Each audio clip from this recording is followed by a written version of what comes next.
नमस्कार, मेरा नाम है अमिताभ और दृष्टि पीसीएस की साइंस दिस वीक श्रृंखला में आपका स्वागत है। जैसा कि आप जानते हैं कि इस श्रृंखला के माध्यम से हम पिछले सप्ताह के विज्ञान खंड से संबंधित आपके परीक्षा के लिए उपयोगी महत्वपूर्ण प्रश्नों को वस्तुनिष्ठ रूप में लेकर आपके सामने उपस्थित होते हैं। तो आइए शुरू करते हैं। आज के इस खंड की शुरुआत हम करते हैं आज के प्रश्न के साथ। पहला प्रश्न पटल पर आपके सामने है। पहले प्रश्न की तरफ चलते हैं कि हाल ही में किस विश्वविद्यालय के शोधकर्ताओं द्वारा एक ऐसे चिप का निर्माण किया गया जो बोलने में अक्षम व्यक्तियों के गले की गतिविधियों को आवाज में तब्दील कर देगा। जैसा कि आप जानते हैं कि कुछ लोगों के अंतर्गत ऐसी बीमारी आ जाती है, कुछ लोग ऐसी बीमारी से ग्रसित हो जाते हैं जिसकी वजह से उनके बोलने में विकार उत्पन्न हो जाता है। इसी बोलने के विकार को दूर करने के लिए एक विश्वविद्यालय ने एक शोध किया है। उस शोध के माध्यम से एक ऐसा टूल विकसित किया है, एक ऐसा चिप विकसित किया है जिसके माध्यम से वो इस विकार को दूर करने में सफलता पा सकता है। तो आपको इसका उत्तर बताना है वो कौन सा विश्वविद्यालय है।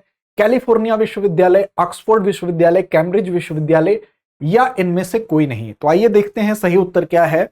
तो सही उत्तर है, इसका उत्तर ए होगा, कैलिफोर्निया विश्वविद्यालय। हाल ही में आपको पता होना चाहिए कि कैलिफोर्निया विश्वविद्यालय जो कि लॉस एंजल्स में स्थित है, यहाँ के शोधकर्ता जो थे एक मुलायम चिपकने वाला पैच बनाया उन्होंने, जो कि गले में आप देख सकते हैं। इस प्रकार का यह पैच है, ये गले में चिपक जाएगा और इसके बारे में इनका यह कहना है कि गले की जो गतिविधियां होती हैं, गले में जो मूवमेंट होगा, उस मूवमेंट को इसके माध्यम से स्वर ग्रंथियों में जो भी गतिविधि होती है, लैरिंग्स के अंदर आपको पता होता है कि श्लेष्मा झिल्लियां होती हैं और श्लेष्मा झिल्लियों के अंतर्गत म्यूकस मेम्ब्रेन होता है और म्यूकस मेम्ब्रेन में ही कंपन होता है।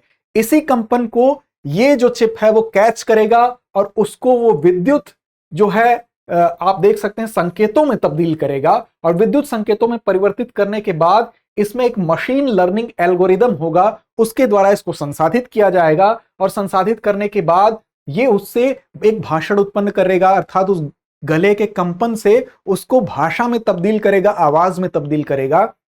आप देखते हैं कि कई बार ऐसे बोलने के दौरान ऐसे विकार से ग्रसित जो लोग होते हैं, उसमें जब स्वर यंत्र जो उनके स्वर तंत्र होते हैं वो बंद होने चाहिए तब खुल जाते हैं, जब खुलने चाहिए तब बंद हो जाते हैं। इस विकार को ये दूर करेगा और इसके माध्यम से वो बोलने में सक्षम हो पाएंगे। आप देखेंगे कि 94.68% तक इसमें सटीकता देखी गई है, ऐसा इसके शोधकर्ताओं का दावा है।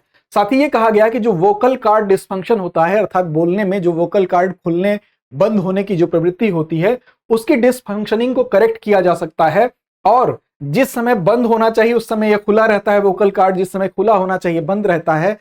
इस चिप के माध्यम से स्वर रज्जु को खोलना उसके नियंत्रण से बाहर और सांस लेने में भी समस्या पैदा होती है। तो इन विकारों को दूर किया जा सकता है और आवाज की जो समस्या है लोगों में उसको दूर किया जा सकता है। तो आप फिर से देख लें, इसका सही उत्तर होगा कैलिफोर्निया विश्वविद्यालय, जिसके द्वारा इस चिप को विकसित किया गया है। अगले प्रश्न की तरफ चलते हैं। अगला प्रश्न आपके सामने है कि हाल ही में चर्चा में रहा सत्ययुक्त क्या है। तो देखिए, सत्ययुक्त आपको बताना है क्या है। आप देखें, क्या ये एक सैटेलाइट है, सच को जांचने का एक उपकरण है, या कोई निजी कंपनी है, या इनमें से कोई नहीं है। जब तक कि हम अपने जवाब की तरफ चलें, आप जल्दी से कमेंट करके बताएं अगर आप जानते हैं तो आइए देखते हैं इसका सही जवाब क्या है। देखिए, इसका सही जवाब है आंसर सी है, अर्थात ये सत्ययुक्त एक बेंगलुरु बेस्ड एक कंपनी है, एक निजी कंपनी है। वस्तुतः इस सत्ययुक्त की भी हाल ही में चर्चा हुई क्योंकि इसने किसानों को मोबाइल पर सूचना भेजने का काम किया अपने एनालिटिक्स के माध्यम से। बेसिकली इसका काम क्या है कि सत्ययुक्त एक अत्याधुनिक निर्णय विश्लेषण मंच है, अर्थात ये कच्चे डाटा को एकत्र करता है और उन डाटा के विश्लेषण के आधार पर यह सुविधा मुहैया कराता है। ये बैंकिंग और वित्तीय सेवा उद्योगों के साथ साथ दुनिया भर की जो बीमा कंपनियां हैं वहां भी बड़े क्षेत्र के मुद्दों का जवाब देने के लिए satellite remote sensing, machine learning और बड़े डेटा एनालिटिक्स में सुधार करने के लिए अपना ये सुझाव देता है, डेटा एनालिसिस का काम करता है। हाल ही में इसने क्या किया जिसकी वजह से इसकी चर्चा हुई, तो देखिए ये इसके सीईओ हैं। इसने क्या किया कि नासा और यूरोपियन स्पेस एजेंसी ईएसए और अन्य पक्षों के डेटा को इसने कलेक्ट किया और उस कलेक्शन के आधार पर, उसके एनालिटिक्स के आधार पर, उसके विश्लेषण के आधार पर इसने किसानों को बेहतर उपज प्राप्त करने के लिए सीधे स्मार्टफोन पर सूचनाएं भेजी। उन कच्चे जितनी भी डाटा कलेक्शन थे उनके आधार पर विश्लेषण करने के बाद, और यह जानकारी इसने प्रदान की, जिसके माध्यम से क्या होगा कि किसानों को यह जानकारी होगी कि कितनी मात्रा में उर्वरक का उपयोग करना चाहिए, कैसे कीटों और बीमारियों से उनको उसका समाधान निकालना चाहिए, साथ ही जल संसाधन प्रबंधन किस प्रकार करना चाहिए। इसके अलावा सत्ययुक्त के संस्थापक की जहां तक बात है तो यहां क्षेत्र में आप देख सकते हैं ये कंपनी जो किसानों की मदद कर रही है, किसानों को उनके वर्क को सुविधाजनक बनाने के लिए, स्मार्ट बनाने के लिए काम कर रही है, इसके संस्थापक और सीईओ सत कुमार तोमर हैं। तो आप देख सकते हैं इसका सही जवाब होगा ये एक निजी कंपनी है जो किसानों के लिए सीधे मोबाइल पर डाटा एनालिटिक के माध्यम से सूचना भेज रही है। अगले प्रश्न की ओर चलते हैं। अगला प्रश्न है कि याओंडे घोषणा का संबंध निम्नलिखित में से किस बीमारी से है? याओंडे घोषणा का संबंध किस बीमारी से है? तो ऑप्शन है प्लेग, टीबी, मलेरिया या एड्स। आप जवाब दें, तब तक हम जवाब की तरफ चलते हैं। बेसिकली इसका संबंध आप देखें, इसका उत्तर सी है, अर्थात सही उत्तर की तरफ पहले आप देख लें। इसका उत्तर है मलेरिया। अब देखिए मलेरिया की बात जहां तक करें हम, तो मलेरिया को लेकर इतनी चिंताजनक स्थिति हो गई कि बेसिकली अफ्रीकी जो कंट्री हैं वहां पर 11 ऐसे अफ्रीकी देश थे जिनको एकत्र होना पड़ा, और 11 अफ्रीकी देशों को एकत्र होने के साथ साथ वहां के स्वास्थ्य मंत्रियों की बैठक हुई। कैमरून की राजधानी याओंडे में ये लोग एकत्र हुए और वहां पर जो घोषणा की गई, इसी के नाम पर इसको याओंडे घोषणा कहा गया। वस्तुतः इसमें हुआ ये कि मलेरिया रोग से सबसे ज्यादा जो पीड़ित लोग हैं वो अफ्रीका में हैं। आप देखेंगे कि मलेरिया से होने वाली मौतों को समाप्त करने का इस घोषणा के माध्यम से संकल्प लिया जाता है। अगर पूरे विश्व के डाटा को आप देखें तो 2019 में आप 233 मिलियन से बढ़कर 2022 में 249 मिलियन लोग जो हैं उसमें मलेरिया के मामले देखे गए। ऐसे में वैश्विक मलेरिया का जो सबसे ज्यादा प्रतिशत है 94% मामला, और इससे मरने वाली जो लोगों की संख्या है वो अगर देखें तो 95% मौतें जो हैं वो अफ्रीका में होती हैं। इस लिहाज से अफ्रीकी देश मलेरिया को लेकर बहुत चिंतित हैं। इसलिए कैमरून की राजधानी याओंडे में ये एकत्र हुए, यहां पर मलेरिया से निपटने के लिए कुछ घोषणाएं की गई जिसको याओंडे घोषणा के नाम से जाना जाता है। क्या है तो अफ्रीकी घोषणा का उद्देश्य क्या है? तो स्वास्थ्य में बुनियादी ढांचे को कैसे मजबूत किया जाए, कैसे कर्मियों की क्षमता में विस्तार किया जाए, इस कार्यक्रम के कार्यान्वयन को बढ़ाने के लिए वित्त पोषण किस प्रकार हो, अनुसंधान और नवाचार के लिए साझेदारी को किस प्रकार बढ़ाया जाए, ये सारी बातें इसमें सम्मिलित हैं। इसके अलावा मलेरिया की जहां तक बात है तो आपको पता होना चाहिए कि मलेरिया प्लाज्मोडियम परजीवी के कारण होने वाली एक जानलेवा बीमारी है। और इसका वाहक क्या है, किसके माध्यम से फैलता है? तो परजीवी संक्रमित मादा एनाफिलीज जो मच्छर है, इसमें मच्छरों में भी जो मादा एनाफिलीज है ये इसके वाहक होते हैं। इनके काटने से मनुष्यों में ये फैलता है और ये बीमारी जानलेवा होती है और अफ्रीका इससे सबसे ज्यादा पीड़ित है। अगले प्रश्न की तरफ चले। अगला प्रश्न है कि आर्टिफिशियल इंटेलिजेंस नॉलेज कंसोर्टियम के बारे में निम्नलिखित कथनों पर विचार कीजिए। आर्टिफिशियल इंटेलिजेंस नॉलेज कंसोर्टियम, अब क्या है ये, इस पर विचार करते हैं। पहला कथन है इसका सचिवालय कोआन एडवाइजरी में स्थित होगा। दूसरा कथन है इसके साथ what Indian parliamentarians think of AI शीर्षक वाली एक रिपोर्ट भी पेश की गई। अब देखिए ये दो कथन है, आपको बताना है इन दोनों कथनों में से कौन सा या कौन से सही हैं। केवल एक, केवल दो, एक और दोनों, न तो एक न ही दो। तो आइए देखते हैं इसकी व्याख्या। इसका सही उत्तर है सी, अर्थात क्या है सी, एक और दो दोनों कथन सही हैं। दोनों कथन कैसे सही हैं इसको आप देखें। देखिए हाल ही में क्या हुआ कि 12 शोध संस्थान और थिंक टैंक ने भारत में आर्टिफिशियल इंटेलिजेंस नॉलेज कंसोर्टियम, जिसको AIKC कहा जाता है, इसको लॉन्च किया गया। आर्टिफिशियल इंटेलिजेंस अर्थात कृत्रिम बुद्धिमत्ता के आधार पर इसके गवर्नेंस के लिए ये एक बहुहितधारक दृष्टिकोण को बढ़ावा देने के लिए समर्पित है। इसके लॉन्च के साथ ही एक रिपोर्ट जारी की गई, जिसको रिपोर्ट को किस नाम से जानते हैं? तो what Indian parliamentarians think of AI, इस शीर्षक से ये रिपोर्ट पेश की गई। और इस रिपोर्ट में प्रौद्योगिकी पर 37 संसद सदस्यों का सर्वेक्षण किया गया। इस रिपोर्ट में ये बात की गई और यह अध्ययन एआई के संबंध में भारतीय सांसदों की सूक्ष्म धारणा और नियामक प्राथमिकताओं पर प्रकाश डालता है। आपको बता दें कि जो AIKC है इसका सचिवालय कोआन एडवाइजरी यहां पर स्थित होगा, अर्थात यहां पर इसका सचिवालय बनाया जाएगा। कोआन एडवाइजरी क्या है? तो ये एक निजी परामर्श कंपनी है, दिल्ली में इसका मुख्यालय है। और इसका काम क्या है? तो विदेशी कंपनियों को भारतीय बाजार में प्रवेश करने की यह कंपनी सलाह देती है। तो इसका सही उत्तर सी है, ये आप ध्यान रखेंगे। सी क्या उत्तर था? तो एक और दो दोनों कथन सही हैं। अगले प्रश्न की तरफ चलते हैं। निम्न कथनों पर विचार कर सही कथन का चयन कीजिए। पहला कथन क्या है? हाल ही में गुजरात सरकार की कैबिनेट द्वारा AVGC-XR नीति को मंजूरी दी गई, पहला कथन है। दूसरा है कि राज्य द्वारा अर्थात गुजरात राज्य द्वारा 2029 तक इस क्षेत्र में 50,000 नौकरियां पैदा करने का लक्ष्य है। अब इन दोनों कथनों पर विचार कीजिए। अब यहां पर देखना है कि क्या ये दोनों कथन सही हैं। तो आगे उत्तर की तरफ हम बढ़ते हैं।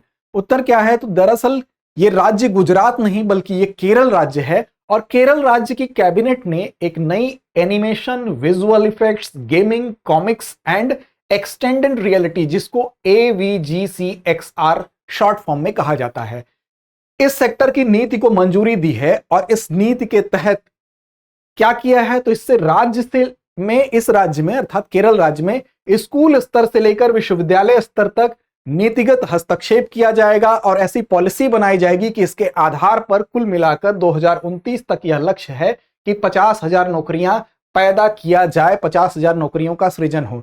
तो देखिए, हम ऑप्शन की तरफ जाते हैं। ऑप्शन में क्या कहा गया? 50,000 नौकरियों को सृजित करने की बात की गई, तो यह कथन सही है, लेकिन इसमें गुजरात राज्य की जगह केरल राज्य होगा। अतः हम कहें तो केवल कथन 2 सही है, तो बी ऑप्शन हमारा सही हो जाएगा। इसके लिहाज से आप देखें, बी उत्तर यहां पर सही है। इसमें और क्या किया गया?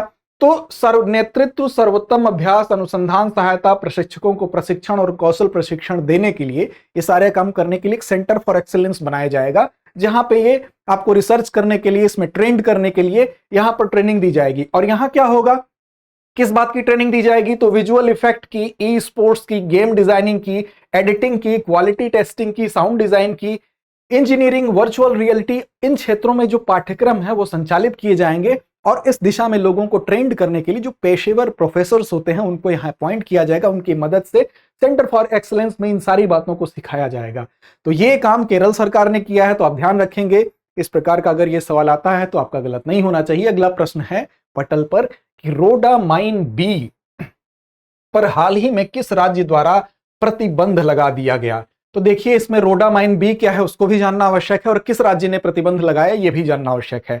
आपके सामने ऑप्शन है कर्नाटक, गुजरात, राजस्थान और उत्तर प्रदेश। जल्दी से कमेंट करके बताएं कौन सा इसका सही उत्तर है। चलिए आपको सही उत्तर की तरफ ले चलते हैं। वास्तव में कर्नाटक इसका सही उत्तर है। तो आप देखें, यहां पर ऑप्शन में कर्नाटक है। कर्नाटक ने क्या किया है? ऑप्शन ए करेक्ट है। कर्नाटक ने रोडामाइन बी पर हाल ही में प्रतिबंध लगा दिया। क्या है रोडामाइन बी? तो आइए व्याख्या देख लेते हैं। कर्नाटक सरकार ने सार्वजनिक स्वास्थ्य को ध्यान में रखते हुए, अर्थात लोगों के स्वास्थ्य पर, विशेषकर जो बच्चों पर इसका प्रतिकूल प्रभाव पड़ रहा था। क्यों पड़ रहा था? तो गोभी मंचूरियन और कॉटन कैंडी में जो कृत्रिम रंग प्रयोग किए जाते हैं, कृत्रिम रंग मतलब जो बनावटी रंग होता है। होली का त्यौहार आ रहा है, रंगों का त्यौहार, तो रंगों से संबंधित यह प्रश्न पूछ भी सकता है। इस कृत्रिम रंग में विशेष रूप से क्या होता है? रोडामाइन बी होता है। और इसके उपयोग पर प्रतिबंध इसलिए लगा दिया गया है क्योंकि यह माना जाता है कि जो रोडामाइन बी है उसमें कुछ इस प्रकार के रासायनिक यौगिक होते हैं जिसके उपयोग से क्या होता है, हमारे स्वास्थ्य पर बुरा प्रभाव पड़ता है। कहां इस्तेमाल होता है इसका? तो रेशम, जूट, चमड़ा, कपास और ऊन को रंगने में भी इस सिंथेटिक रंग का इस्तेमाल किया जाता है। और इसके अलावा सौंदर्य प्रसाधन और प्लास्टिक उद्योग में भी इसका इस्तेमाल किया जाता है। क्या कारण है इस्तेमाल करने का? तो इसकी लागत बहुत कम होती है और कम लागत के कारण अधिकाधिक जगहों पर इसका इस्तेमाल किया जाता है। और केवल इतना ही नहीं बल्कि खाद्य पदार्थों को रंगने में भी इसका इस्तेमाल किया जाता है। और खाद्य पदार्थों को रंगने का एक लोकप्रिय विकल्प बन चुका है। विशेष रूप से आप देखेंगे जो मिर्च पाउडर होता है, मिर्च पाउडर आप देखेंगे, मिर्च तेल जो होता है उसको रंगने में, ऐसे जब खाद्य वस्तुओं को रंगने में इस प्रकार के हानिकारक पदार्थों का उपयोग होता है तो स्वास्थ्य के नजरिए से कर्नाटक सरकार ने इस पर प्रतिबंध लगाया है। तो आपको ध्यान रखना होगा कि कर्नाटक गवर्नमेंट ने रोडामाइन बी पर प्रतिबंध लगाया है। इसके व्यापक उपयोग से नुकसान क्या होता है? तो त्वचा और आंखों में जलन होती है, श्वसन संबंधी कुछ समस्याएं पैदा होती हैं और कैंसर जन्यता अर्थात कैंसर जैसी गंभीर बीमारी भी आपको हो सकती है। तो इतने ज्यादा स्वास्थ्य पर कुप्रभावों की वजह से ही कर्नाटक सरकार ने रोडामाइन बी पर प्रतिबंध लगा दिया है। अगला प्रश्न आपके सामने है, अमीबा के झूठे पैर, फॉल्स फीट ऑफ अमीबा क्या कहलाते हैं? आपके सामने ऑप्शन है ब्राचिटेल्स, लोक्साडोंटा, स्यूडोपोड्स या एनालिडा। इनमें से अमीबा के झूठे पैर, फॉल्स फीट ऑफ अमीबा किसे कहा जाता है? तो आइए देखते हैं ऑप्शन सही ऑप्शन क्या है। तो सही ऑप्शन सी है, अर्थात स्यूडोपोड्स को अमीबा का फॉल्स फीट कहा जाता है, अमीबा का झूठा पैर कहा जाता है। अमीबा आप जानते हैं, अमीबा की यह संरचना आप देख सकते हैं। बेसिकली स्यूडोपोड्स नामक जो शारीरिक विस्तार जो है उसको उसके माध्यम से वो अपना आकार बदलता है, इसीलिए उसको पैर की संज्ञा दी जाती है। ये उंगली जैसा उभार होता है जो गति के दौरान विकसित होता है। और अमीबा की जो कोशिकाएं, प्रोटिस्ट कोशिकाएं, झिल्ली को बाहर निकालने और पुनर्व्यवस्थित करने के लिए स्यूडोपोड्स को फैलाता है अमीबा। और फैलाने के बाद इस प्रकार कोशिका का आकार बदल जाता है, साइटोप्लाज्म निर्मात को भरने के लिए गति करता है और कोशिका को आगे बढ़ने के लिए प्रेरित करता है। अमीबाइड कोशिकाओं में टुकड़ों में कटने के बाद पुनः उत्पन्न होने की क्षमता होती है और कटा हुआ प्रत्येक टुकड़ा पुनः उत्पन्न होगा और फिर से एक नया अमीबा बनाएगा। तो ये अमीबा का जो पैर है वो ध्यान रखना है, अमीबा स्यूडोपोड्स के कारण इसको फीट कहा जाता है। हाल ही में चर्चित हायोडोल क्या है? देखिए, ये ध्यान रखिएगा, महत्वपूर्ण प्रश्न है। हायोडोल के लिए आपके सामने 4 विकल्प हैं। ये एक भूकंप है, एक ड्रोन है, एक AI आधारित रोबोट है या एक सुपर कंप्यूटर है। तो देखते हैं क्या सही उत्तर है। हाल ही में चर्चित हायोडोल बेसिकली एक, अब आप यहां चित्र में देख सकते हैं क्या है, तो ये एक AI आधारित रोबोट है, एक छोटा रोबोट है। इसको क्यों डिजाइन किया गया है? तो आप जानते हैं कि व्यक्ति जब वृद्ध हो जाता है, बूढ़ा हो जाता है, तो उसमें अकेलापन होता है, साथ ही उसके साथ साथ उसको कुछ बीमारियां होने लगती हैं जिससे उसकी स्मृति पर असर पड़ता है। विशेष रूप से डिमेंशिया नामक एक बीमारी है जो कि अवस्था जब ज्यादा होती है, 70-75 वर्ष की आयु होती है, तो लोगों की स्मृति प्रभावित होने लगती है। ऐसी दशा में वो कब दवाएं खानी है, कब उन्हें क्या काम करने हैं, ये सारी चीजें व्यक्ति भूलने लगता है। इस बात को ध्यान में रखते हुए दक्षिण कोरिया की कंपनी है हायोडोल ने डिमेंशिया से पीड़ित जो बुजुर्ग हैं उनके अकेलेपन को दूर करने के लिए एक आर्टिफिशियल इंटेलिजेंस पर आधारित लगभग $1800, लगभग 1.5 लाख रुपए खर्च करके उसकी लागत से एक सोशल रोबोट बनाया है, एक सोशल रोबोट का आविष्कार किया है। ये क्या करेगा? तो ये जो रोबोट बनाया गया है, ये वरिष्ठ जो नागरिक होते हैं जिनकी अवस्था 70-75 वर्ष हो जाती है, जो डिमेंशिया के शिकार होने लगते हैं, जो अपनी चीजें भूलने लगते हैं, उनको कब दवाएं लेनी है उसकी याद दिलाएगा और अन्य कुछ चीजें उनसे बातचीत करेगा। समय समय पर जो उनकी रूटीन की जरूरी चीजें हैं उनको याद दिलाने का काम ये करेगा।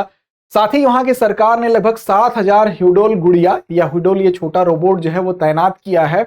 क्यों किया है? क्योंकि दक्षिण कोरिया में जो वरिष्ठ नागरिक हैं उनके बीच में अकेलापन एक बहुत बढ़ती सामाजिक असुरक्षा की भावना है। सामाजिक सुरक्षा के लिहाज से अकेलापन वहां पर लोगों को ज्यादा फील होता है, तो इसको दूर करने का एक प्रयास है। वहां की सरकार ने इसको विकसित किया है। इसलिए आपको भी यह सलाह दी जाती है कि मशीनीकरण के युग में आपको टोटल मशीनों पर डिपेंडेंसी न रखते हुए थोड़ा सामाजिक भी होना चाहिए, क्योंकि man is a social animal कहा जाता है। मनुष्य एक सामाजिक प्राणी है। अगर आप सामाजिक नहीं हैं तो आप में एनिमल में ज्यादा फर्क नहीं होता है। तो ये आज के हमारे प्रश्न थे। उम्मीद है आपको ये सारा संदर्भ समझ में आया होगा, आपके लिए परीक्षोपयोगी होगा। आपको चलते चलते ये बता दें कि डिमेंशिया की जैसी ही एक बीमारी अल्जाइमर भी होती है। डिमेंशिया और अल्जाइमर में फर्क ये होता है कि डिमेंशिया अवस्था बढ़ने के बाद होती है। आपने ब्लैक मूवी देखी होगी, अमिताभ बच्चन को एक समय उनकी स्मृति जाने लगती है, उनको डिमेंशिया की शिकायत होती है। ऐसे कई मूवियों में इस बात को दिखाया गया है। मैंने गांधी को क्यों मारा, माई जैसी मूवियों में भी इसका प्रदर्शन किया गया है। लेकिन जो अल्जाइमर होता है वो किसी भी उम्र में हो सकता है, इसमें भी स्मृति जाने का खतरा होता है। तो उम्मीद है आज का संदर्भ आपको समझ में आया होगा। विज्ञान के अपने बोध को आप बढ़ाते रहें, साइंस दिस वीक के साथ लड़ते रहें, अपने लक्ष्य की ओर बढ़ते रहें। धन्यवाद।